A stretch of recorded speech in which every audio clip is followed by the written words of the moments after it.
Hey, what's going on, everybody? Today is September 24th, 2024, and you're watching the Daily AI Show live. And today we're going to get all into virtual worlds. We're going to talk about digital twins. We're going to talk about all the cool stuff that's going on in AI right now in that area. And we're going to dive into Nvidia and something called Project Sid, Unreal Engine. We got all sorts of fun stuff to talk about.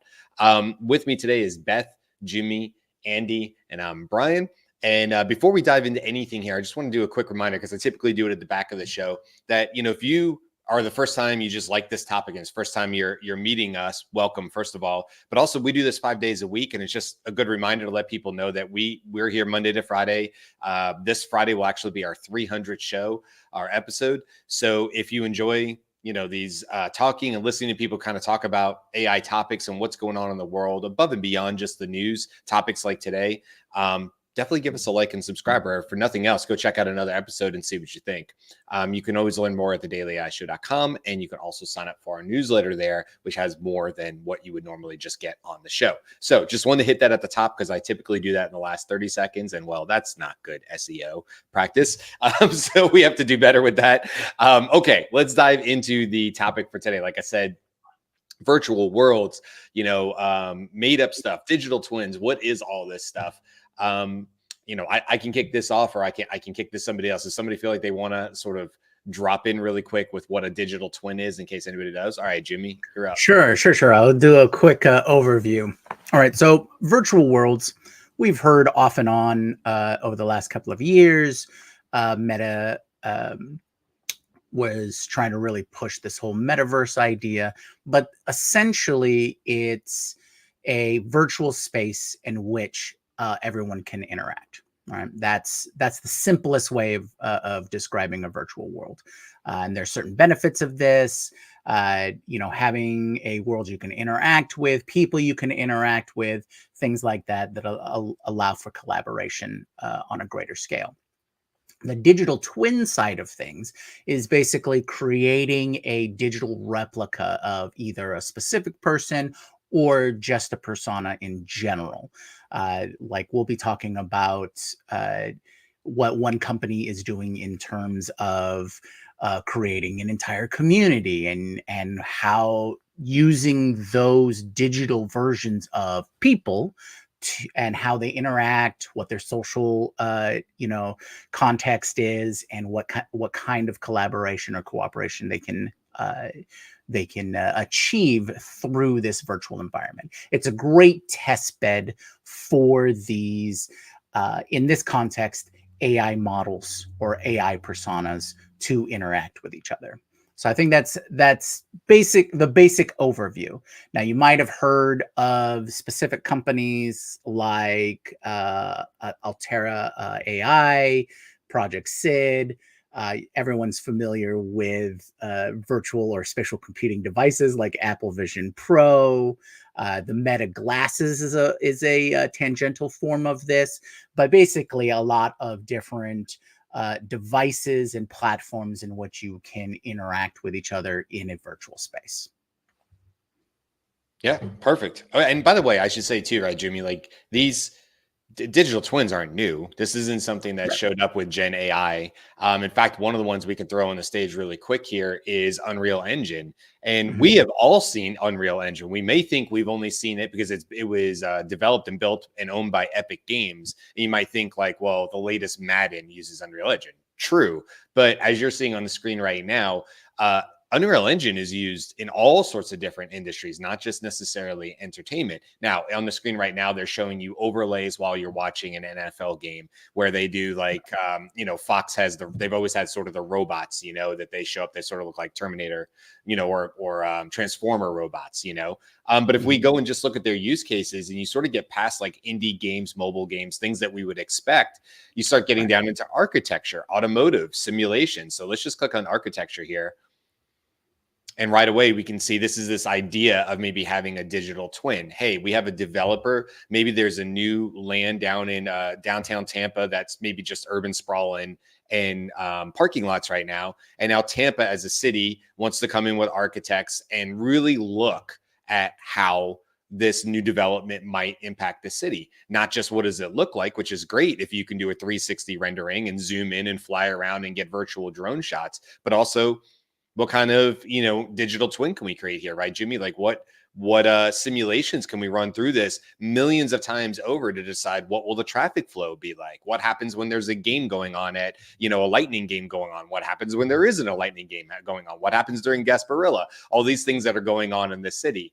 And just one other one I'll throw on here too, because I want to open this up to Beth and Andy. They talk about automotive and transportation. Right now, if you're looking at the screen, you're seeing something that looks like most car ads we've seen. And we're probably thinking like, oh, there's a bit of digital in there. And what you might not know is maybe possibly 90%, 80% of that commercial you're watching is not real. It was done with, Unreal Engine or other tools like that. So just a lot of cool, interesting use cases. We'll get into the other stuff too. But I wanted to bring up Unreal Engine because they've been around since the late 90s. They've been used. I mean, Epic Games did, I think, 98 Unreal Engine came on the scene. So certainly nothing necessarily new, but the reason we're talking about it is what AI can bring to these technologies that have been around for a little bit. So with that, let me kick it over to Andy. I don't know, do you want to kind of add into this or what your take is on it? Yeah, so visual simulation is made, far richer by these advanced technologies. And I'm interested personally in more faithful reproductions of actual reality rather than making something that, really doesn't exist in reality, but looks very, very similar to what is, our expectation of what real images would be. So as an example, I like the sort of the infrastructure idea of highways and simulation of an actual city. But what I wanted to point out is that getting a simulation of an actual environment, and we'll start with the city example, then I want to move to a corporate workflow simulation, like what's really happening in your company, in its infrastructure of people and systems and operations. But taking the highway example, the level of effort that's required to actually build a faithful reproduction of every single element of a city, all of its highways, all of its buildings, that's a big lift. And so, AI can generate or fascinate some very interesting visuals, and it can actually create a completely new situation, as we'll discuss when we talk about, the simulation that's being run by all the thousands of agents in the Minecraft world, which is a virtual world in which now AI agents are actually creating their own environments. But I just want to point out that making something for your company that represents all the intricacies of the way humans currently operate with the physical structures of your buildings and the spaces, and also the virtual simulation of the systems environments and their information flows, capturing those and rendering them faithfully is actually a bigger lift in my mind than is just producing a beautiful visualization that compares to reality. Yeah, and I think that the part of that too is with AI, this doesn't all have to be pre-rendered. Now, that's not necessarily just because of AI, but one thing you definitely see, if you've ever seen like the making of the Star Wars show, that's the Mandalorian, and the behind the scenes are very, very fascinating because they talk about the volume. We've now seen these built in other places, but it's like 270 degrees, probably 30 feet tall. The roof is also LED LCD displays or whatever. But the reason I bring it up is not only is that really, really impressive what they're able to recreate, because they're not digitally bringing back in green screen and saying, well, there should be a shine on the Mandalorian's helmet. No, their actual sun is above and to the right of him. So of course there's there's nothing post-processing to do it. But with Unreal Engine and other technology, it's very interesting that where the camera is focused, what is that called? Parallax? Parallax. Parallax. I almost said it Parallax, right. yeah. But the effect of making it look right, and if you were to brought its step backwards, you notice that other things are not necessarily in focus or what the camera should necessarily see. But that's happening real time. I mean, albeit with very, very powerful computers. But my point to all that, Andy, was to say we don't have to render the entire environment all first. We don't have to make sure the entire digital city exists or digital twin exists of Tampa Bay. We can layer in, we can ask for things. And because of the way AI and the speed at which, I think what's really cool now is that we can layer in and have more just-in-time type graphics and simulations that did not exist 30 seconds before you asked for it, which is really, really powerful. Yeah, I like the idea of Tampa Bay and modeling Tampa Bay for various simulation purposes. Sure. One might be for traffic flow enhancement. And so you don't have to start with the full 3D model. You start with a 2D representation of the highways and their intersections, because at least for the moment, most of our vehicles are contained to the 2D space, right? We don't get to fly up over the, the intersection. You have to meet everybody on that 2D plane. Yeah, and I'll just say real quick on that before we can move on. Like a very real situation of this, Andy, right now is that just south of me in the Gulf and below the Gulf of Mexico is a hurricane forming, and their schools will be closed. My wife's office for the state of Florida just closed. She has shelter duty coming up, and this is Thursday, and it's not even a hurricane today. You have all those models, all those digital twins, all that data flowing in, trying to decide where will this, the spaghetti models as we know them, where will this hurricane land? And they're worried about storm surge, right? So it's not even that will it hit Tampa. At the moment, it looks like it'll go north towards the Big Bend of Florida or the Panhandle. However, storm surge is a huge issue. And depending on where those waves are, it can actually cause 10, 12, 14 feet of damage 10, a mile into land or whatever, and that becomes the bigger issue. So anyway, not to say, oh, there's some, amazing digital twin, but probably because, it's weather patterns and global warming and all the things we're dealing with. These are things that are being modeled, and, these spaghetti models are trying to get more and more and more accurate. So they're not showing, all crazy stuff, where one of them says it's going to Tampa, but the other 40 of them say, no, it's the Panhandle. So just wanted to bring that up because that's quite literally happening in my life this week. It's like, where's the hurricane going to go? Do we need to adjust, All right, Beth, you haven't had a chance to chime in here. What's your take on this? Is there, do you want to talk about one of the other projects or? So I think it's important to understand the context in which this is happening in business and in the real world. Basically, what we're talking about today is AI's creation of virtual worlds.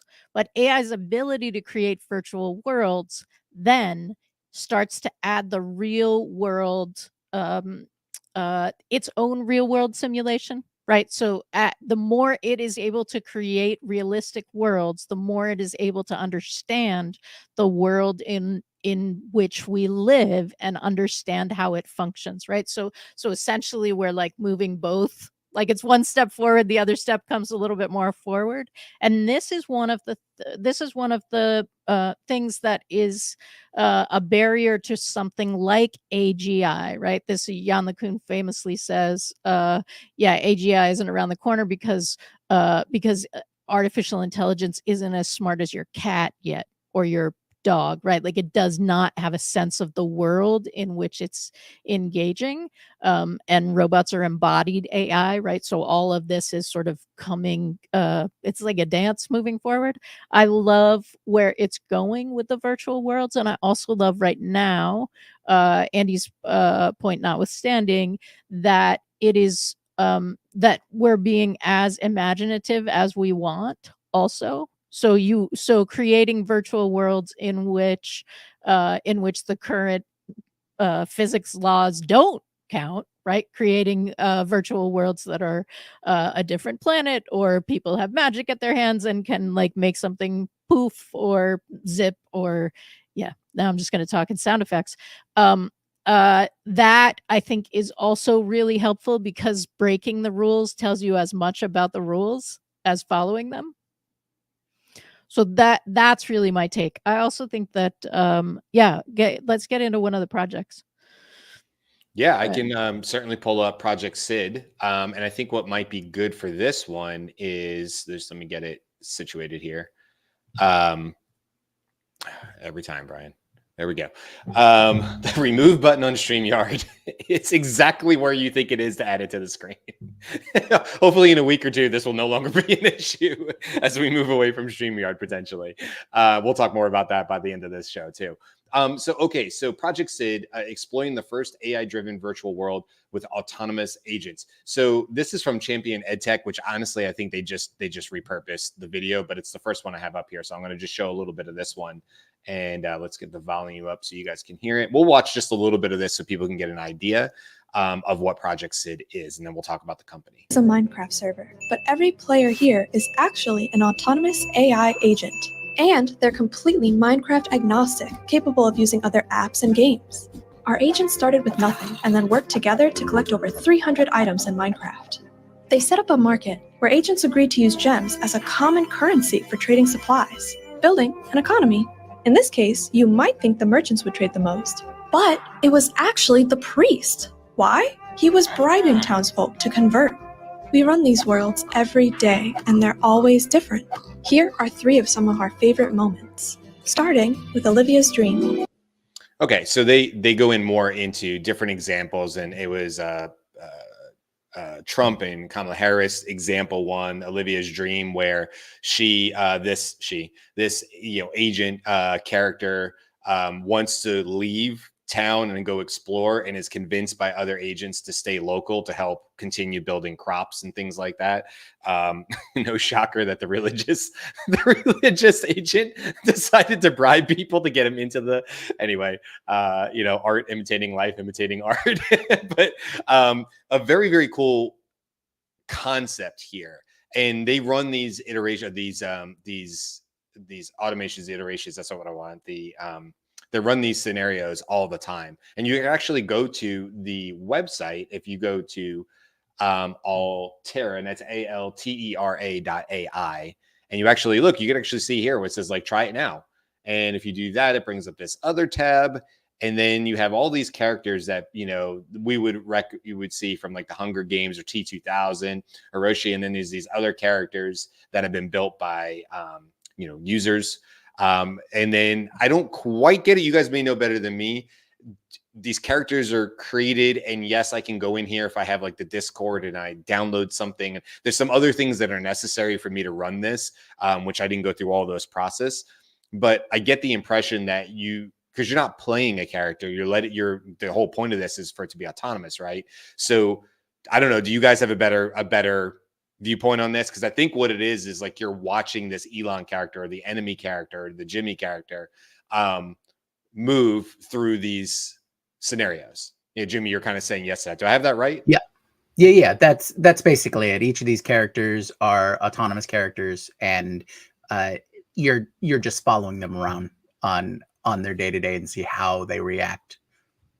Got it. Okay, so that makes sense. Okay, so you can even see up here at the top, because I didn't upgrade, I didn't buy anything. It says 30 minutes remaining. I'm assuming that probably just means that I can watch for 30 minutes without having to pay something. I don't know if that resets every day or whatever. But if you're interested in it, it's a very cool use case. And when they came out with this about a week ago, they said, the Minecraft world is really just the place we started. It seemed like the easiest place to start, but they intend to be in Roblox, and I think pretty quickly they'll probably move, if they haven't already, beyond necessarily games. So like back to what you were saying, Beth, about okay, so what? They can do this, and they've got a T2000 in there, and how does that help me with my business today? Like what is a T2000 running around autonomously in this virtual world of Minecraft going to do with my business? I think it really comes back to this idea of realistically or reliably recreating your maybe business workflow. Now, that could be very tangible things. Like we just saw all these stories of companies saying they're sending people back to the office, right? That they've tried the whole, work from home. For some companies like Starbucks and Amazon, they're saying it doesn't work. We need you back in the office 5 days a week. I think Amazon was the one that was saying like, we are full system go. We expect to be on the cutting edge, and the only way we can be on cutting edge is if you're together. And with that story came like how they're going to do rotating desks and stuff. Okay, that's a very large company with multiple different locations, and they have to organize the best workflows and streams of working for desks and people now coming back into the office. You can imagine how a digital twin in that scenario work. But okay, that's even like a larger company like Amazon with lots of money to spend. Perhaps it's worth it for them to create that reliable digital world. But if you just even extract back and you look into whether it's sales or marketing or whatever, I definitely see a future here where you can create, you have 5 people on your team. Maybe one of them is actually an AI agent if it's a little bit farther into the future, right? So you have AI agents that are also helping with it. And you'll be able to run simulations of how this team interacts. What happens if Brian has tasks A, B, C, and D as part of his job title, and Beth has A, B, C, and D. But hold on a second. I don't want to upend everybody. Change is hard. Nobody likes it. Humans don't like it. But that doesn't mean I can't go in a simulation and change whether 2 of my tasks are given to Beth. Now, if I just try that as a manager and I'm like, Beth, listen, it's for the good of the company. And I know it looks like Brian now only has to do one thing and you have 7 when you had 4, and you just got 3 of those. But we need you to do this, Beth. We think it's the Beth. And Beth is going to be like, it's Brian. Always for the good of the company, right? Right? Beth is always asked. Yes, right. To do the But sacrifice for the good of the company. If we can run simulations of this, then we don't necessarily have to bring the old humans into it so early. We can have a reasonable understanding that maybe doing this makes for a better efficiency for the company, whatever, and then decisions can be made. Now, I'm hypothetically speaking, I'm thinking into the future a little bit here, but that's really where I see this is I think all companies are going to have the ability to create these digital twins, not on these broad, large scales of like some Duke Power energy company or, that needs to have a whole digital twin of their entire infrastructure and all that, or where all the pipes are and the natural gas and stuff. But smaller companies who are just trying to figure out a different way that they might do it, but they don't want to spend the man hours and the time to invest, to reorganize and do it all only to find out 30 days later, it was a horrible idea and we have to backtrack and go the other way, So it's an interesting point that you bring up because I think I can see companies doing that. But I think humans add when you put a human in the mix, as you should, when humans are in the mix, it adds a factor that is less predictable. So I can see companies, the Amazon example is kind of interesting because they're famous. They're famously like their warehouses are famously organized down to the like iota. I If you're bringing actual people back into the office and you're thinking that you're going to be able to rotate them in and out, like you rotate the things that are on the shelves, that like I have my doubts that system is going to work as fluidly as the system that is automated around boxes, even different shaped kind of things. But one of the things that you learn in improv is that what you really need to do when humans are involved are come in with what we call a big bold idea, or you come in with something that's true about you. But once you're in the scene and the other humans are there, now you need to be ready to interact, collaborate, and make some shifts on the fly. And the more that you have an idea of what it's supposed to look like, the harder those shifts are. So Brian, in your case, I would like definitely have the manager like play some things out, but then I would have the employees play things out too. And now let's everybody come together and see what we found that worked, what's the overlap in our processes. And then like move forward from there. I'm a little concerned at the manager that's like, no, I ran it 70 times and it worked. So you all are doing it wrong. Right. And yeah. it's like, Yeah, might be it's true a tool, right? if we were robots. Like you have a point. Sure. If this were automation, we could talk. But humans, like, no. You can do certain levels of prediction and then you can't. Yeah, and listen, I think you're absolutely right. I was going to throw this up. I feel like I want to throw this a little bit back here because what if there's more data on the humans? But I see your point to it. I don't want to belabor it. It's like at some point, a prediction model is just a prediction model. The spaghetti models, I don't know, 99% of them are going to be wrong. One will probably be right. One of those little lines will actually be the landfall of this hurricane, right? The other ones are all technically wrong.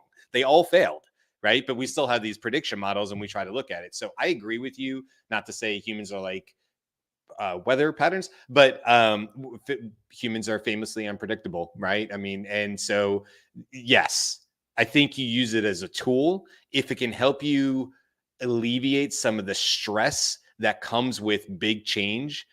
Then I'm a fan, because what you're really saying is we don't know, but we've at least run this through 70 iterations, and this is our best guess at what might happen. And it also might fail in 30 days, or it might blow up in 7. Like, we may know really quick that this is new Coke and there's just no way, that this is the right solution. My pushback a little bit was going to be like, yes, but in the future, there's going to be a lot more data on all the workers. So it's going to know in the data and the prediction models, I would assume, we could talk about ethics and all these things, but if you work for a company, you work on their computer, there's a good chance they know what your patterns are of working in Slack and these tools and stuff. I famously do not love putting stuff into project management tools like Asana. It's like the bane of my existence, but it's necessary. But you kind of have to, if you work with me, you have to be like, Asana. It's got to go in Asana. And I hate it, right? It's not my thing. But maybe the data knows that about me and factors that in to the prediction models. And that's maybe getting a little too sci-fi, maybe. But I do see that coming. There's going to be more data on every single worker and how we go about getting jobs done. I think that would be able to be in there. Will it still blow up? I don't know. But that's what I see coming. I can see that. I also think there is, this is ironic for me to say, but there is an aspect of where you're doing too much prediction and not enough actually talking to the humans that you are engaging and who are working for you. Because we, in general, we may not be great at knowing what will work for us, but we're pretty good at resenting someone else coming in and saying, I've studied you and this should work for you, right? Like we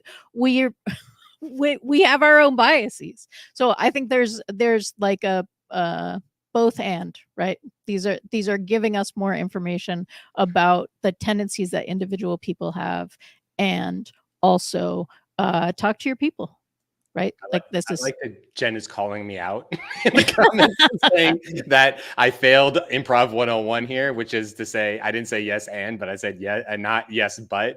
And then Jen also said, Jimmy's face said never too sci-fi, which is true.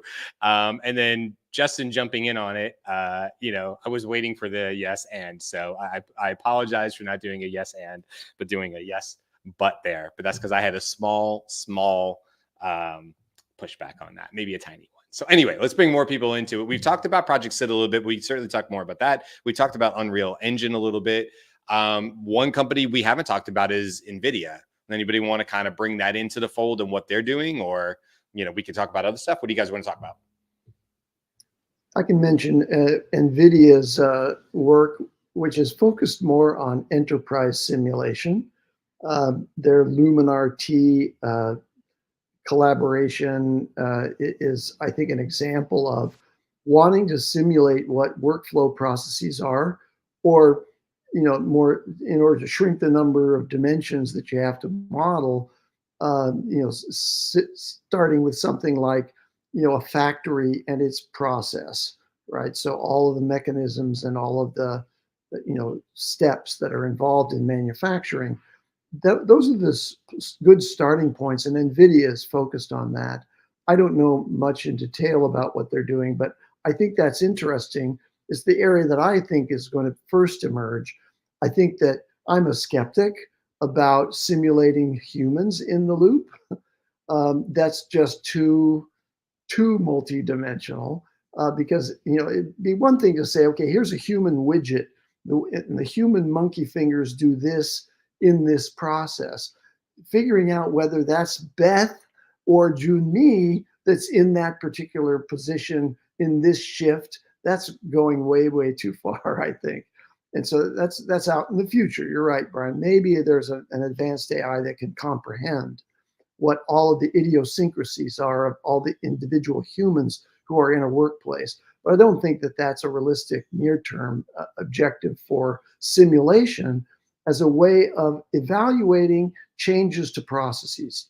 So I'm excited about NVIDIA's collaborations because eventually those will turn into what I think is a promise of AI in connection with doing these virtual world simulations of a corporate business workflow, and then also managing the revision of the systems, the coded systems, the software that actually supports those systems.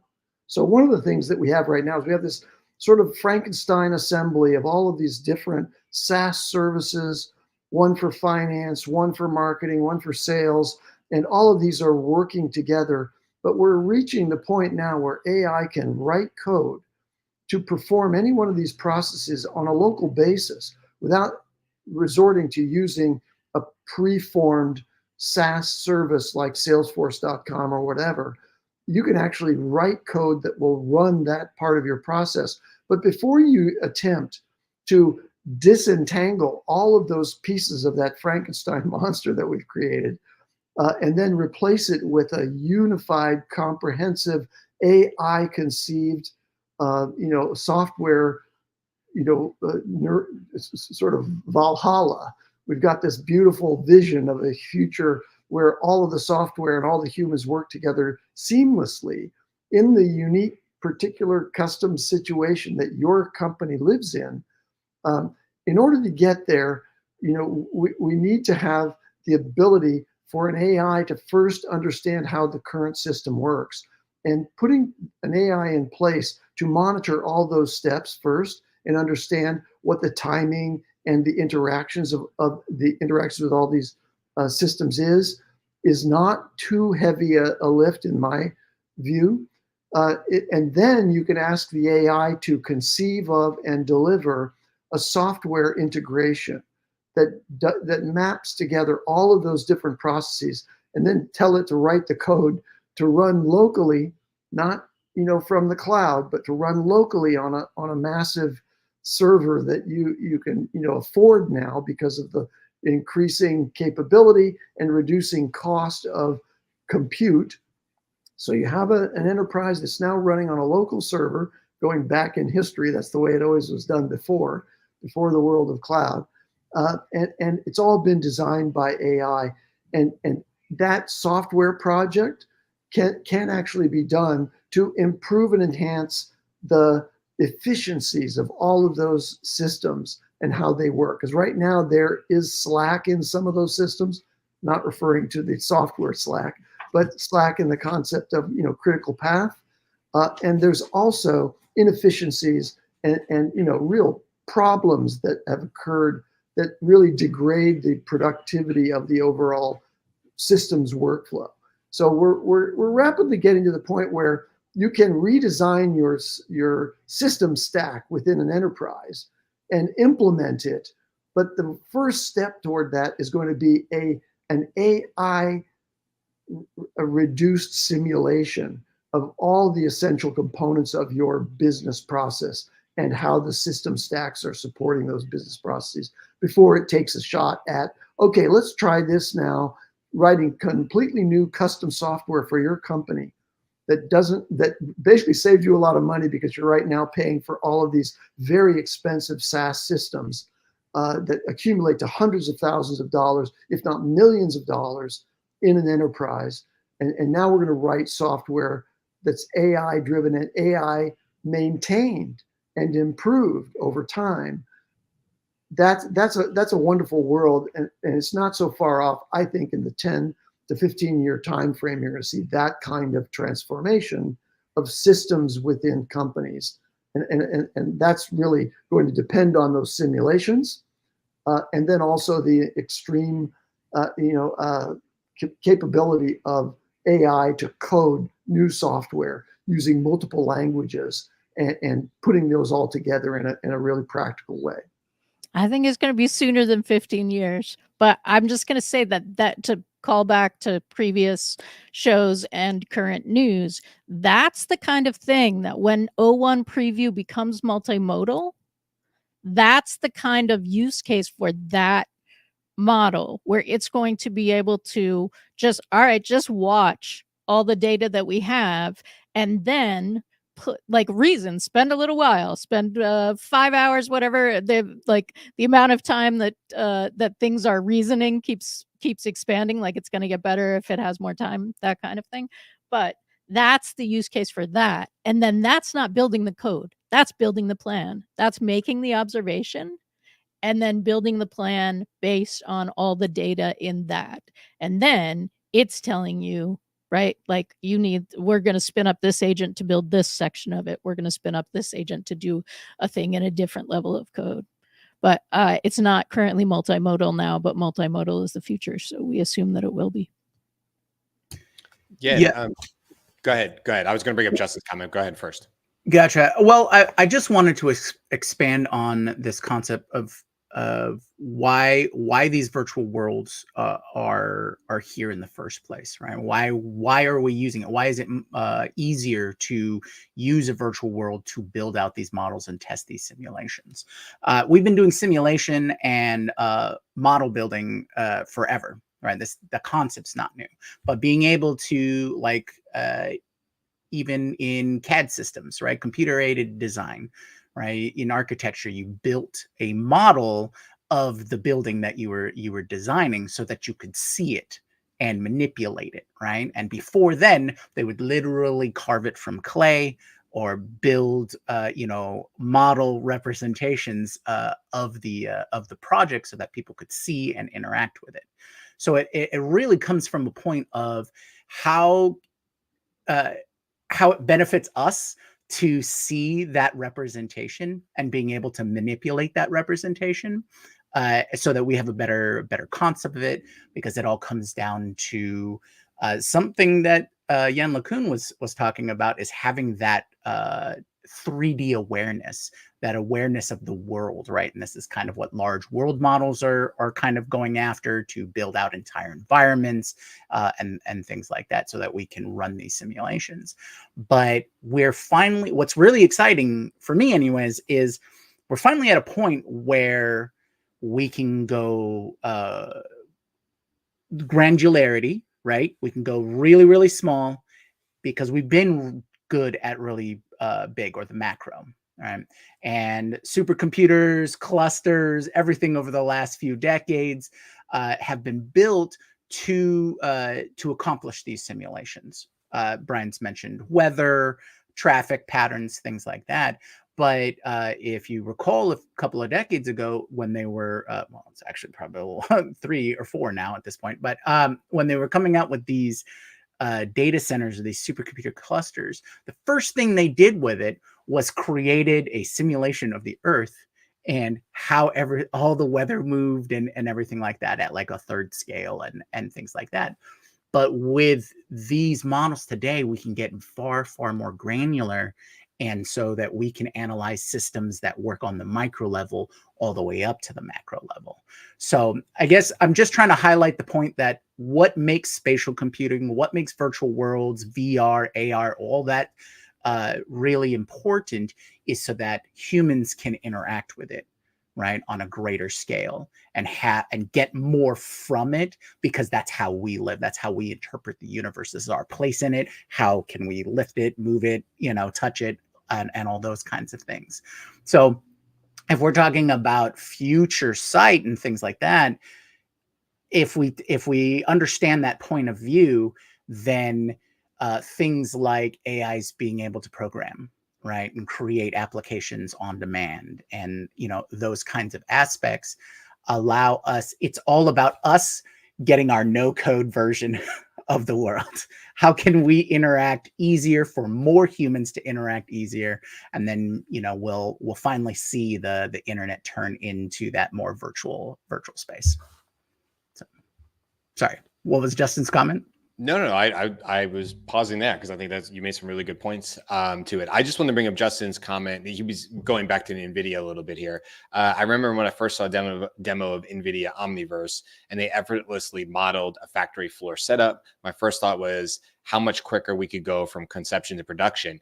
And yeah, I agree with you. I think the stuff that they're doing, and I'll just pull it up here on the screen. This is, oh, sorry, I didn't realize I brought up another comment there.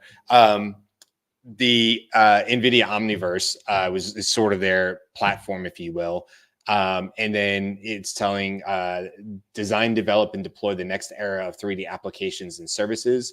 And it says a platform for developing open USD. I had to just go look that up. USD stands for Universal Scene Description. I didn't know what that meant, so I thought I'd look that up for y'all. Universal Scene Description. So open USD applications for industrial visualization and physical AI simulation. Okay, well, what does that mean? Well, let's go down and look at the use cases, because I think that's a little bit easier to kind of conceptualize. So autonomous vehicle simulation. Yep. We've been seeing this from automakers like Tesla now. The amount of data that Tesla has from Tesla cars driving around the streets is pretty amazing. In fact, I heard somebody talk about, if Tesla wants to tell their robot how to dig a hole, they could conceivably just go through all the data of Tesla cars that have passed humans digging holes and say, do that. That's what you should do. And you don't think of it that way. You think about it being in like traffic patterns, but all the other stuff that it brings in, right? So autonomous vehicle simulation. Then we have configurator development. What is this? It says develop and deploy generative AI enabled product configurator tools and experiences to nearly any device. I guess that means like if you're going to configure like how a car or maybe add-ons and stuff, it's hard to tell, but that's sort of what it looks like on the right-hand side.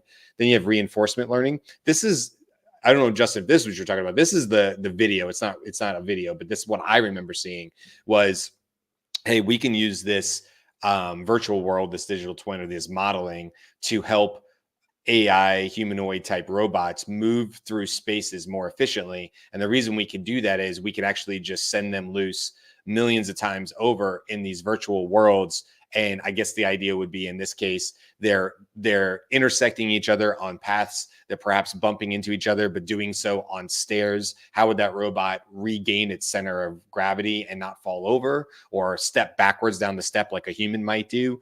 We don't think about those things, but they're terribly complex. If you backed up on stairs before going down the stairs backwards, it's like eating and chewing at the same time. So, or eating and walking at the same time. Chewing and walking. Anyway, we'll get past that. But there's a reinforcement learning on that one. We have synthetic data generation. So the idea, we hear a lot about synthetic data right now in AI because they're talking about using synthetic data to train new AI language models. Like, hey, do we actually have to have more data from a source like a Reddit? Or can we now have enough data that we can synthesize fake data from Reddit and then turn around and use that data to train models? There's a lot going on with that. And then virtual facility integration. And it says leveraging Omniverse's SDKs and APIs to develop advanced virtual factory solutions and bring data interoperability, physically based visualization, generative AI, and real-time collaboration to your software. Man, that took all my power to read that correctly. Lots of big words in there. But anyway, so there's a little bit about what Nvidia is doing with their Omniverse. Really super cool. Justin, I agree with you. It's cool to see what they're building, but also like the Project Sids and also the Unreal Engines. And, Unreal Engine, if you go there, they have a whole page about education and making it free to students and helping people learn how to get into that field with 3D modeling and things. And, maybe some of that goes away because of AI, but also maybe 15 new jobs show up because of AI in that space. The reality is I think we are going to need a lot of people who understand how to use these tools like Unreal Engine or whatever comes after it, because there's so many more parts and pieces and places that it can factor in. And eventually, I think, Andy, you were kind of saying this, it starts at the military, right? It typically starts at the large companies and it trickles its way down to every business, the people who have 50 employees or less. And them being able to afford and actually create these solutions. And you were saying like, hey, that might be 10, 15 years away. Maybe it's sooner, but this is eventually coming and it'll be accessible by all mean businesses that would need to do this. So anyway, I think it's really cool. Before we start wrapping up or anything, you guys have any thoughts on this topic? Otherwise we'll leave it there. Nope, everybody says good. Okay. Well, listen, tomorrow we have the news, and there's a lot of cool news this week. I kind of talked about it. We talked about Jan LeCun. He was throwing jabs at Elon Musk again. It's one of his favorite punching bags. So we'll talk about that and what he's so upset about with autonomous driving. We'll talk about, I told you, like 3 Mile Island and nuclear power and all these crazy things going on with Microsoft. There's all sorts of fun news. So that will be on tomorrow's show, Thursday. We're talking about a multimodal rag coming out of the company's not called this, but the product is Llama Cloud. Really, really cool, interesting things. You know, can it live up to the hype? Is it actually doing what we think it means, which is truly pulling in data from visual graphs and things? We'll talk all about that on Thursday. And then Friday is our 300th show. But more than that, we're also going to be talking about, hey, we're coming up on Q4 for 2024. We're not even looking in 2025. What are our predictions? What do we think is coming before the end of the year? And I think there's plenty. So you'll have to come back on Friday to get all our opinions on what we individually think is going to happen before the clock strikes midnight on December 31st. So that's all coming up the rest of this week. Keep on coming back and hanging out with us. We appreciate you. We appreciate everybody in the comments and keeping us honest in there. Thank you, Jen, and everybody else. And yeah. Don't forget, you can find us here 5 days a week talking about something new and interesting to us, and hopefully you find it interesting as well. A like or a subscription or any of those things from any of the platforms are all super helpful to us. So we will always ask for that if you feel it's warranted. With that, we'll say goodbye, and we will see you tomorrow for all that crazy news that I was just talking about. Until then, guys, we'll see you. Bye. Aloha.